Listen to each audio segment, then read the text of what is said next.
Hello, hello, hello. Welcome back to Expansive Astrology. I'm Melissa O'Malley, the Self-Care Witch, and this is Aries season, year two. This is year two of Expansive Astrology officially starting right this second. I can't believe it. I thought I would have a pyrotechnics budget by this time, but not yet. I do have a candle. Got to bring the fire for Aries season. This is Expansive Astrology, where I share with you everything I know about astrology, and I marry that with my experience as a therapist and a woman, human living in this existence with you, uh, to bring us medicine with each season. I break it down, all 12 seasons are little portals, little windows into different aspects of our lives. And I'm here to share with you how to use the seasons, how to use the archetypes of the zodiac to learn yourself better and craft your world into what you want it to be. How cool is that? This is your Aries season video, and I've got a lot to share with you today. So let's just jump into it. Let me know how Aries season is going for you so far in the comments below. I'd love to hear from you.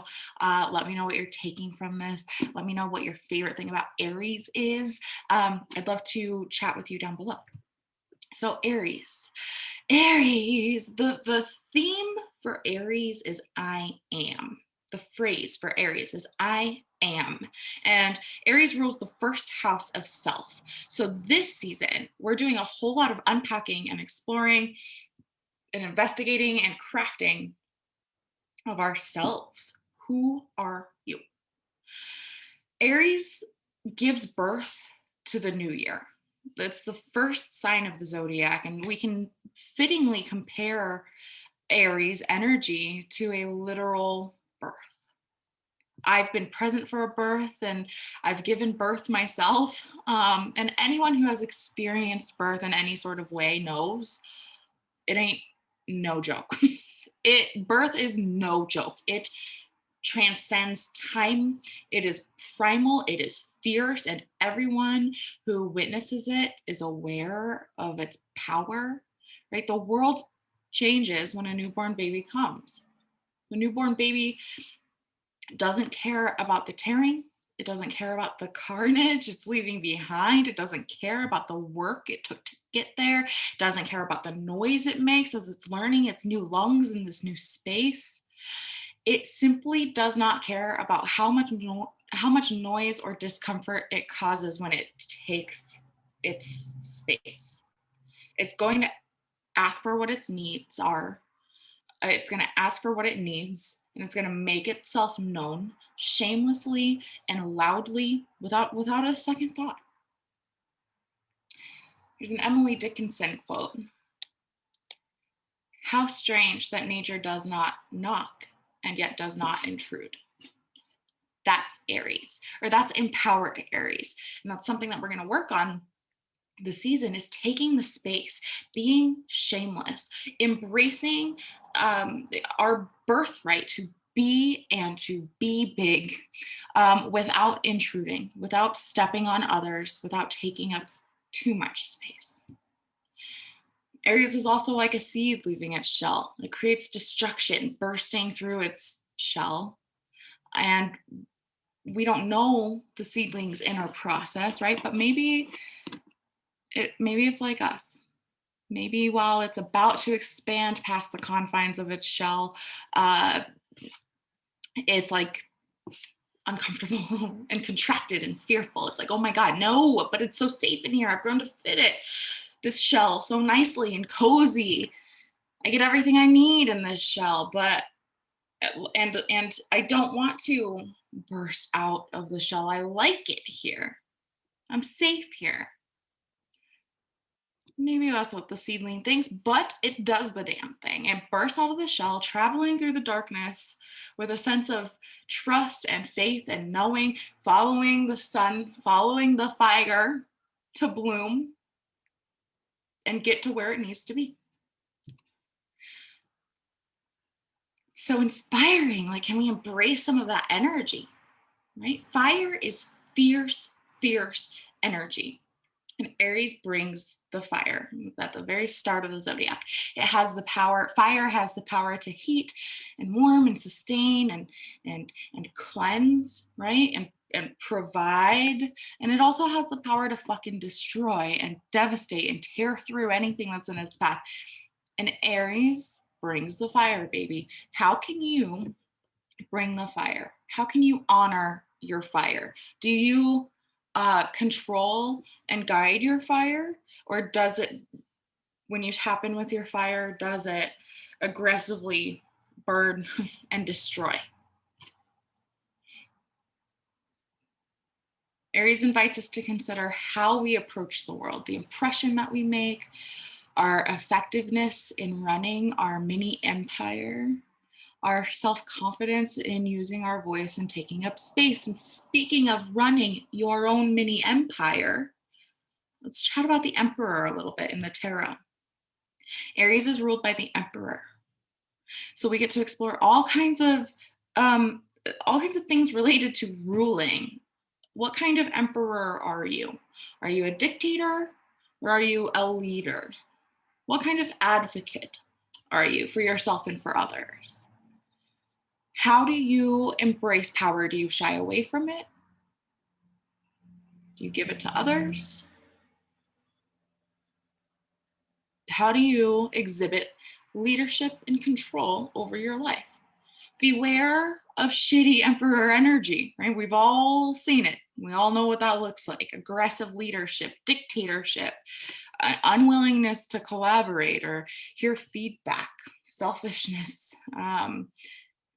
and beware of the opposite, being unwilling to lead, victimhood and martyrdom, and unwillingness to lead your life. These are all things that we can consider in terms of the emperor and how we run our own personal little empire that we're building every day. And Aries is also ruled by the Tower in the tarot, which is often a feared energy, a very feared card. The Tower brings with it a swift change that we usually wouldn't ask for. The Tower brings change that we normally wouldn't choose for ourselves. And we like to be in control, right? We usually struggle with Tower moments. A lot of people do. How do you cope in these moments? One of my first big Tower moments when I was learning the tarot years ago, I had pulled it. I was like, oh, what is this telling me? And when I finally found out what it was telling me, it was clear, and I puked. I literally threw up. Because it was very uncomfortable. It was not something that I was expecting. It was not something that I would have chosen. And it wasn't bad. If you go way back to like Expansive Astrology's introduction video, I talk about this. Nothing is good or bad. So like the Tower isn't bad. And this instance that I had where I couldn't handle the discomfort and the shock of what was going on and I literally threw up, even that wasn't bad, but it wasn't fun. It's usually not very fun. Again, we wouldn't usually choose these things for ourselves, and it's totally necessary sometimes to knock down old shitty towers so that we can tend to the foundation underneath, so that we can build a better tower, so that we can stop using our energy on a shitty tower that's on faulty foundation. Okay, so it's not bad. In fact, it's good. It's all supporting. It's all supportive. It's all medicine. So with Aries season, we get to kind of zoom in, investigate, identify, experiment with how we cope with these moments. I think Emperor energy and Tower energy are really great to consider together, right? When we're talking about having control over our lives, fearlessly leading our lives, and being an aligned and effective Emperor, that also requires that we check in on how we handle shitty moments, difficult moments, times when things go against what we would like. These energies, Aries and Emperor and the Tower, can show up in really uncomfortable, contracting, contractive, dickish, overcrowding, destructive ways. And when we do the work and when we embrace the medicine of these things, it can be so much more than all of that. They can be helpful and empowered and guiding and powerful. So, Aries in alignment. These are some of the traits that Aries brings when it is in alignment, when it is healthy and careful. These are the strengths of Aries, and these are the things that I want you to look at and try to embrace over the rest of the season. Aries is confident, it's altruistic, it's a leader, it's creative and impulsive in a good way. Impulsivity can be helpful and unhelpful, right? Aries is open-hearted, it's feisty and fierce, it's pioneering, it lives with conviction, it has conviction behind it, it is inspiring to others, it's energetic, enterprising, and optimistic. Aries is open to change when it's empowered. It's idealistic. It can dream. It's idealistic. It's straightforward, cut to the point. It's transparent and assertive. It's unafraid. It's very courageous. How do you embrace those traits? How do those traits show up for you, and how can you magnify them? And then beware of disempowered Aries energy, which is the angry Emperor, the sulky, kind of sulky, impulsive in a destructive way. It can't really handle boredom or quiet moments. It's like uncontrolled fire, where like there's a lack of an ability to like stick to it and follow through with things. There's no follow through. It can be destructive. It can be overworking. It can be opinionated, which isn't necessarily a bad thing to be opinionated, right? It all depends on where that's coming from and how you use it. Disempowered Aries energy can be domineering and impatient, vain and dictating and aggressive, and it takes up too much space without any awareness of its impact. It's not what we want. So, what is your relationship with these things? With swift, unknowing change, like the Tower, and with the Emperor, what is your relationship like with the other emperors in your life? Which is everyone. Everyone is their own emperor of their own little empire, right? And what is your relationship with being the emperor of your life? How do you handle opposition? How do you handle it when people disagree with you? Do you need to feel a sense of control? How do you respond when you feel a lack of control? What happens if plans shift on you? How do you deal with that? Do you become contracted and disempowered and a dictating emperor?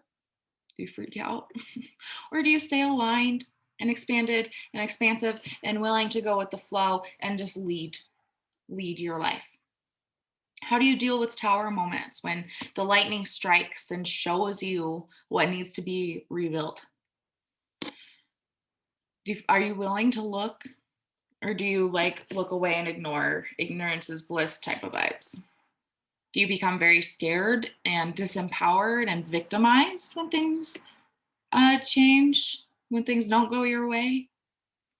I send love to you if that's the case, because we all have moments like that, right? We want things to go how we want them to go, and that's all right. It's how you cope with that. It's how you deal with that. That really is the money here. You have to react in a contracted way? Can you maintain a space of ease and space and willingness and control, even when the tower that you've invested in and spent so long building or making home in has been knocked down? How do you lead your life? How are you with being a leader? Here's your invitation to um, embrace leadership. No matter what kind of person you are, no matter what that looks like for you, act as though you are an inspiration. Act as though you are a model because, like it or not, to some degree or another, even if just to one person, even if just to your child, or even if just to your inner child, like it or not, you are a leader. People see you. And I know that can be scary.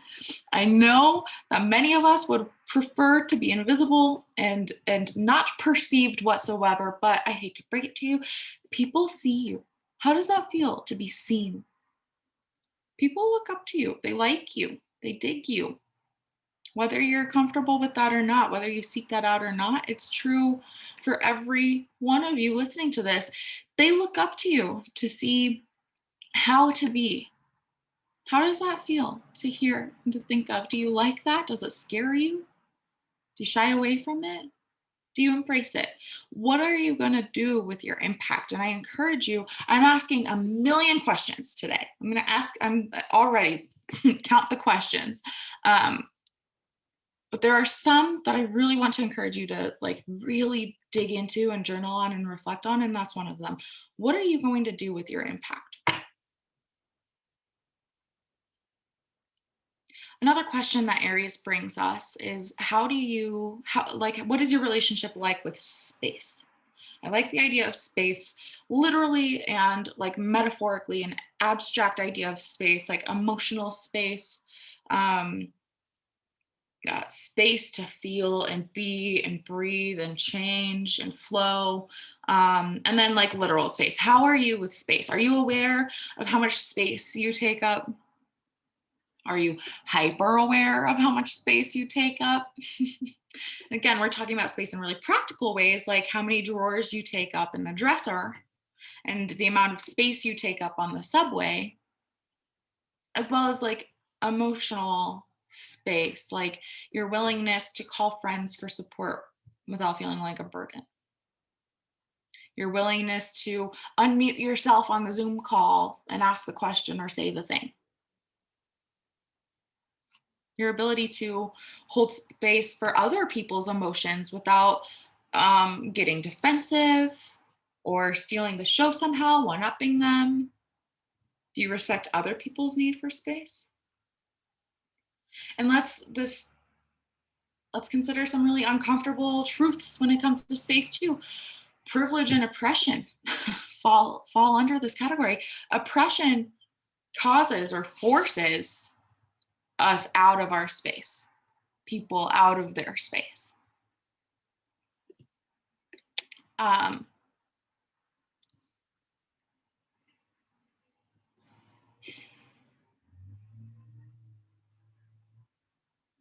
Aries asks us to look at our whiteness, our privilege in any way, all of our privilege. We're asked to look at how we take up space. And living in America, if you're a white person, like we literally took this space. In our lineage, we took this space, right? How does that show up for you now?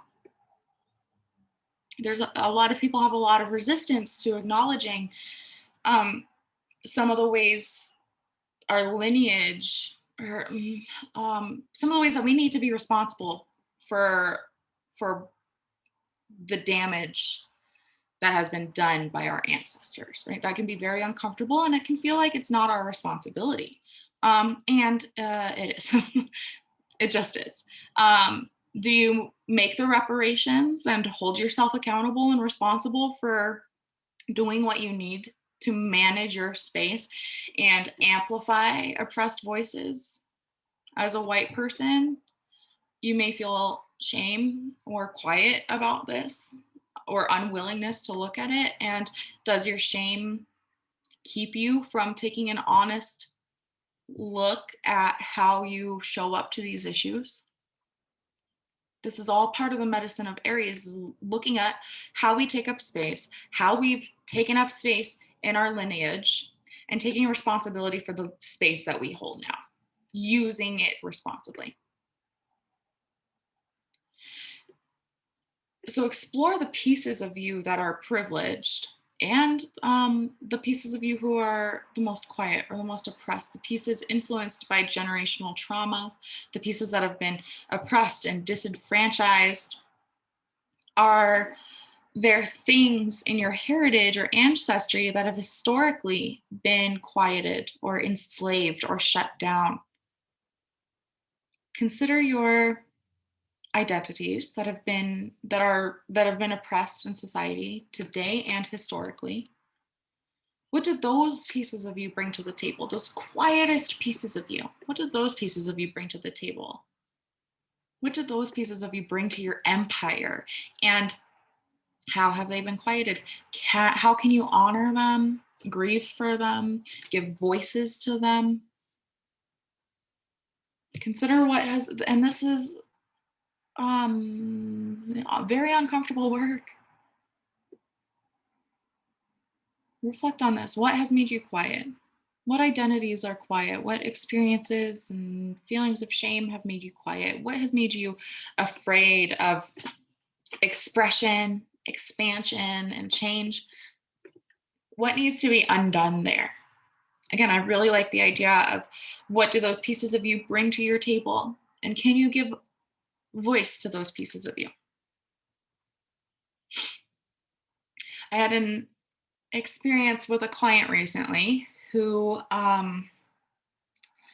was trying to be very polite with a man who was putting his hands on her, being really feely, grabby, inappropriate, flirty, and touchy. And she was trying to be very polite in like scooching all the way to the end of the couch and calling her boyfriend to come over to kind of help mitigate the situation. And I said to her, why are you being polite about somebody putting their hands on you? And I get it, right? I get why. I totally get why. There's many reasons why. There's many reasons why that I won't even break down here. And Aries medicine asks us to take that damn space, use your voice, and say, don't touch me. You don't have to be aggressive about it, right? You don't have to be. There's a feisty piece of me that wants to be. And like honor your voice in that way. Say, do not touch me, please. If you must, add a please.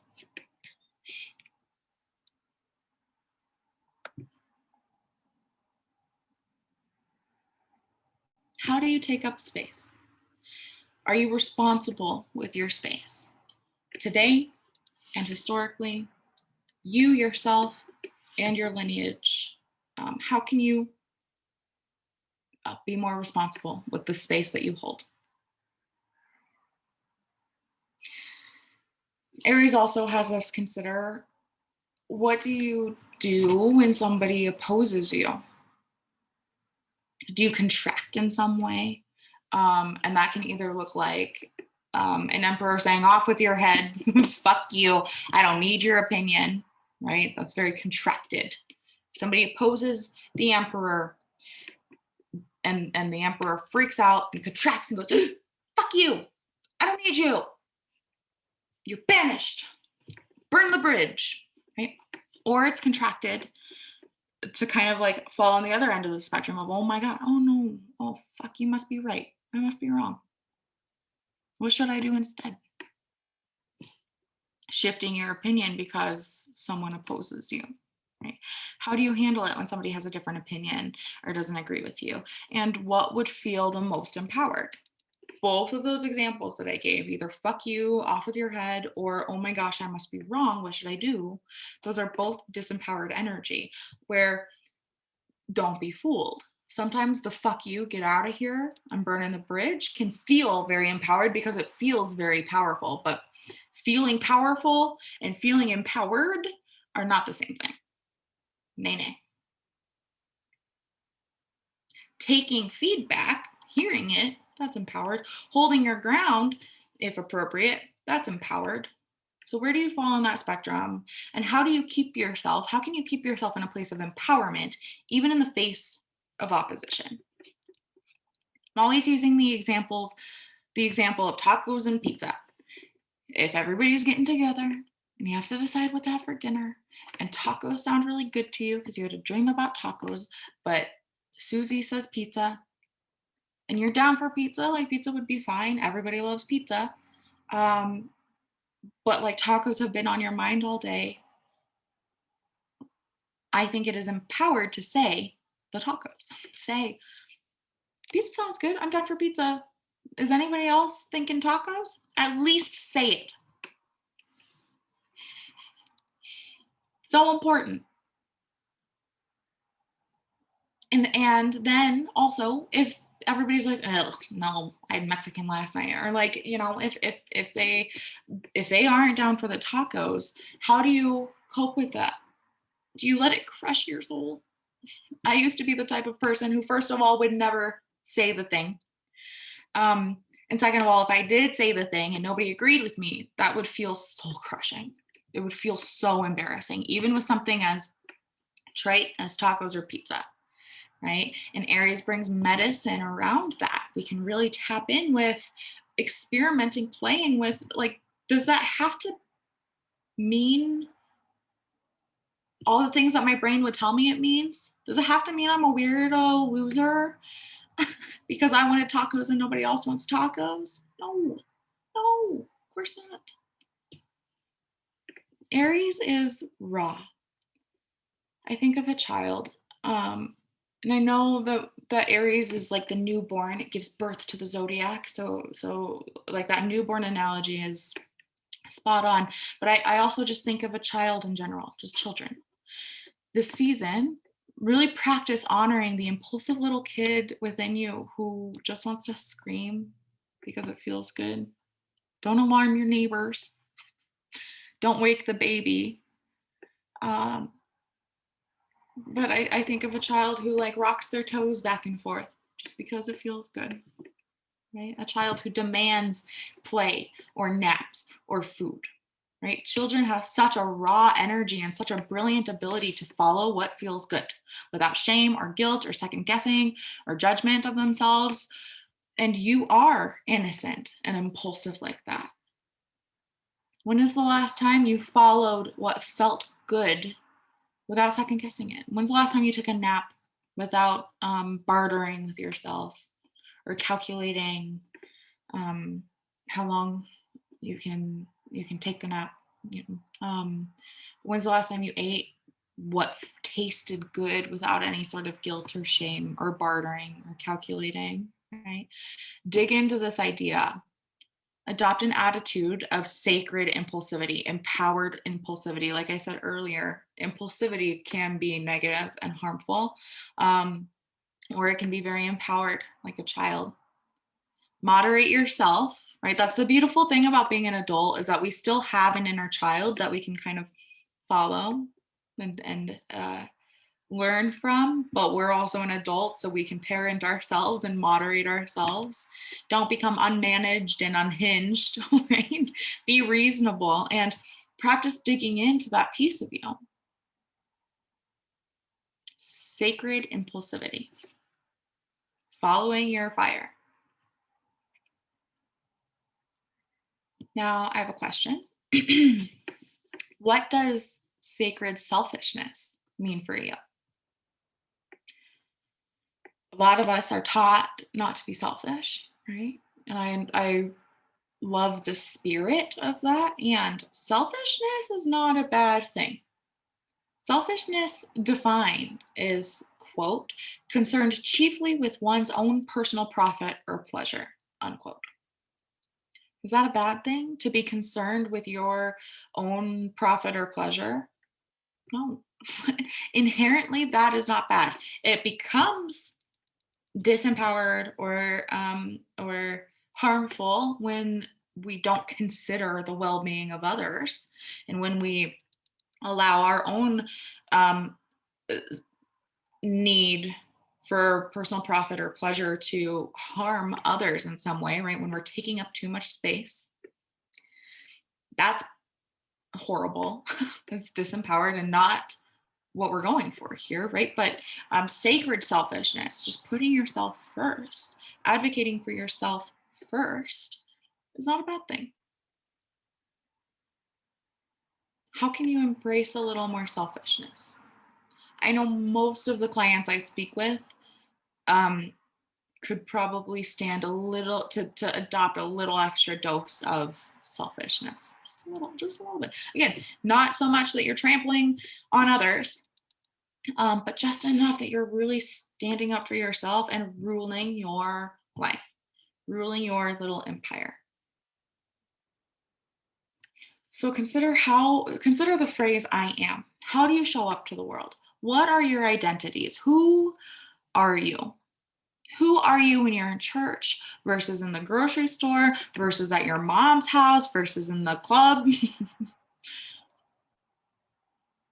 What are you to yourself and to others? It's a big question because you are multifaceted. We are all multifaceted, miraculous, crazy, wild, organic, raw, complicated human beings, sparkly, magical creatures. There's a lot to you. This is a big question, and it's Aries' whole shtick, kind of, is the self. So I think we can really start with digging into who are you? What does self mean to you? Take away any expectations that are placed on you by you or by others and consider your most raw, organic, stripped down self. What do you know to be true? What are you? What are your convictions? What do you know? What have you been through? What have you lived through? Literally, what gives you the right? What gives you the right? What have you been through? What do you know? What do you bring to the world? Write I am on the top of a paper and list it all. You are a million things. What are your expected selves? The ways that you're expected to be, the hats or masks you wear. How are you expected to be? How does the world expect you to be in all of these identities? And how do you manage these expectations? Do you ride along with them and just adopt them for yourself? Because that's what's expected and that's almost easier? Or do you really push back and rebel against what is expected of you?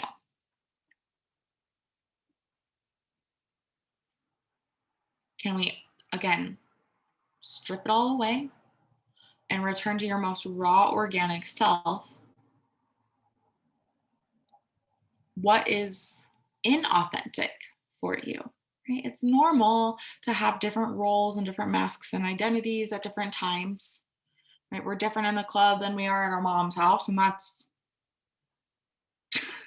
there's obvious reasons for that, right? And I don't think you ever need to be inauthentic. And that might feel kind of radical for some people. And even when your brain might convince you that you need to be inauthentic in some way and really put on in some way, put on the mask. No, no, no. The goal is to be as close as possible to what is organic and authentic to you as often as possible. Aries asks us, how do you take up space? How do you honor what you are when you're alone? Do you dance in the mirror? How do you take up space when you're alone? Do you talk to yourself? Do you sing to yourself? How do you take up space when you're ordering coffee and they get it wrong? How do you take up space when you're alone with your partner or with your child? How do you take up space? Were you raised to be seen and not heard? A lot of us were. How do you take up space on the internet? And are you willing to expand and take up more space in a sacred and aligned way? Are you aware of how much space you can take and how much space you can hold? However much space you think you're allowed to have, multiply that by like 3. It's your birthright. It's your birthright, baby, to take up the space and say the things and be the things that feel that organic to you, that just come to you. Are you willing to step into more space? Are you willing to take up more space and be seen a little more? Are you willing to ask your partner for more space in the sock drawer? Or does that make you feel like you're overtaking? Are you aware of when you are overtaking and stepping on toes? Who are you being when you speak? What kind of emperor are you? Are you passive or aggressive, or are you assertive? How do you speak? When your partner is being a dumbass, how do you speak? Do you let them know? When the group is trying to decide on dinner, do you say you want the tacos? Just say you want the tacos. How do you use your voice? Especially when it's being challenged in some way. How do you use your voice? And here's the thing. Awareness is key. Because when you are aligned and when you are aligned and expanded and in trust and making healthy, effective decisions for yourself, you will not be stepping on anyone's toes. I'm going to say that again. When you are aligned and in trust and following your heart and making healthy, effective decisions for yourself, you won't be stepping on other people's toes. People might not always love what you're bringing to the table, but don't be afraid to take up space, especially if you can say that whatever pull you're having is aligned and healthy and effective for you. You will not be taking up too much space. If you're a person who's afraid of being too much, who's afraid of taking up too much space, check in and remind yourself so lovingly, am I aligned? Am I within my right to say the thing or do the thing or ask for the thing? As long as you're aligned and careful and considering what is healthy and effective for you and for others, but you first, you're not going to be taking up too much space.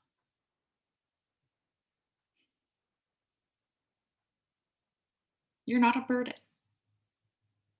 You're not too much. You have a right to ask for help and a right to take up space and use your voice as long as you're in alignment.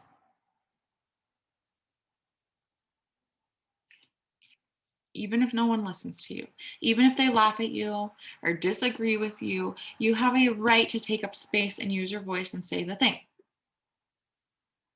Even if no one listens to you, no one respects you, you have a birthright and a responsibility to take the space and say the thing, and you'll never be stepping on toes. And it will be in alignment as long as you're being healthy and helpful and effective in how you express what your needs are.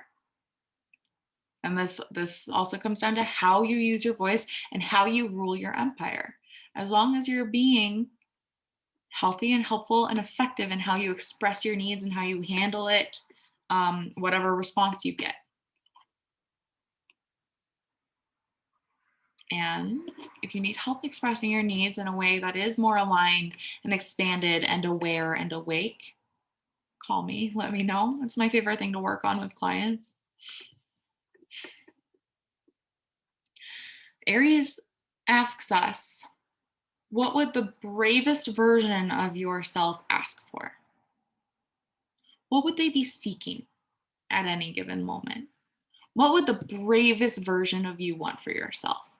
If you had no fear, how would embodying that version of you change your world? What would open up for you? And what doors might close? What might change? What would happen in your world if you did not embrace more bravery? If you were not making decisions from such an empowered place? What would change and what would persist? Aries brings so much opportunity for expansion. So the invitation is so potent. It's here. So I hope that you're ready to grow. Because remember, this is the foundation for the whole rest of the year. Aries is the newborn, Taurus is the toddler, and so on and so forth. So it's time to really create, tap in with, and honor who you truly are. I am. I am. Let me know how I can support you as you navigate yourself and discover yourself. Take really good care of yourself. Express yourself. Be brave with yourself. Consider this season an experiment of self. Until next time, I'm rooting for you. From my little empire to yours. Let me know what you think down below. I love you so much for being here. Thank you for being here. I'm honored, and I hope that it has served you in some way. Take good care, and I will see you in Taurus season. Bye.